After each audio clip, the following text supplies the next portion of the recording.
I want to welcome everybody today to the dedication of the boat ramp to former County Commissioner Kate Barnes at the Marjorie K. Rawlings State Park. Cross Creek is best known for its unique character and storied history. Perhaps best known as the adopted home of writer Marjorie Kinnan Rawlings, it is also home to another local hero, former Alachua County Commissioner Kate Barnes. 50 years ago, this year, I arrived here. My partner and I came up from Fort Lauderdale looking for land. We wanted to build our art studios and make a life, as artists. And we turned the corner into Cross Creek. It changed from scrub pines and flatlands and everything to this marvelous Florida Eden. That Florida Eden would become Kate Barnes' home for the next 50 years. Much like Marjorie Kinnan Rawlings before her, Kate Barnes had fallen in love with Cross Creek. Although born in Washington, D.C., Marjorie Kinnan spent most summers and free time at a family farm in Maryland and learned to share her father's love for living close to the earth. Once in Florida, Rawlings cultivated and deserved her reputation as a rugged, backwoods hunting and fishing woman. Both Rawlings and Barnes worked fiercely to protect Cross Creek, Rawlings with her writing and Barnes with her art and activism. In the late 1980s, Barnes received a fateful call from a fellow Cross Creek resident. Bruce Delaney owned a fish camp right on the edge of the creek, a Cross Creek fish camp.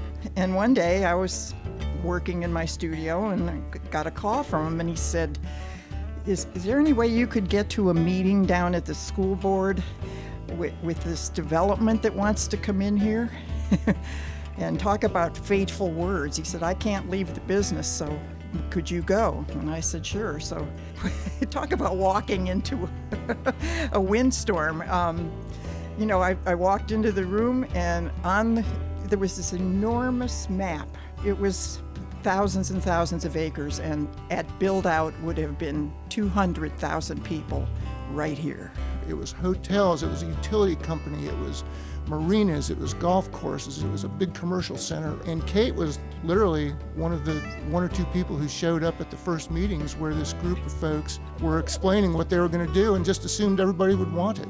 Barnes helped form the Friends of Cross Creek, a citizen group that successfully convinced lawmakers to stop the development from moving forward. Somehow, an introverted artist and a small businessman running a fish camp, mostly interested in catching bait, and a couple of other folks teamed up, and what they came up with was the Cross Creek Special Area Study. First of all, it saved Cross Creek, but it then was morphed into the Serranola Special Area Study on South 441, and then it became the basis for the Alachua County Comprehensive Plan's natural resource protection that was then emulated throughout the state of Florida. This landmark special area study and the blueprint it provided have helped protect countless important ecosystems throughout the state in the decades since. A poem dedicated to Kate Barnes. The Big Picture. A long way from Mohawk Valley, a young spirit going back to the natural world to nest in a wetland, a creek between two lakes, a home to create, to trace human figures on canvas, capture complex shadows, the light pouring like gold over nature's green, a symphony of hues in open air. What it feels like to be here in this place, to witness the angle of sunset like no other, to discover friends worth fighting for.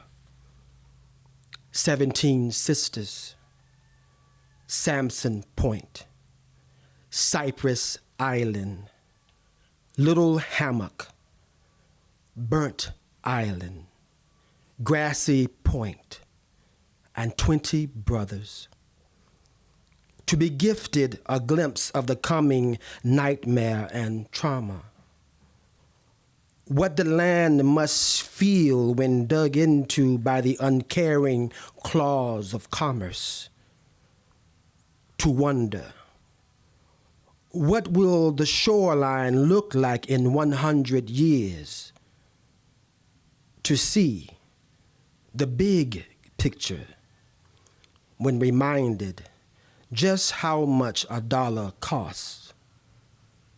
A mother lion in her den to defend a creek between two lakes. Thank you.